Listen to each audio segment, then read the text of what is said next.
నోటిలోని మౌనం, మనసులోని శూన్యం, దాని పేరే ధ్యానం.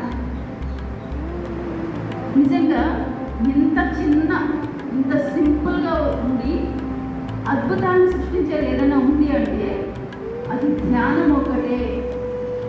ఆ ధ్యానాన్ని మనకి ఇవ్వడానికి ఎంతోమంది ఋషులు, ఎంతోమంది మహర్షులు, ఎంతోమంది బ్రహ్మర్షులు, అలాగే ఎంతోమంది దేవుళ్ళ రూపంలో వచ్చారు, అద్భుతమైన గొప్ప వాళ్ళందరూ.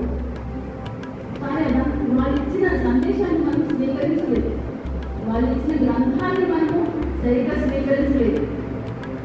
మన వాళ్ళేది మనది.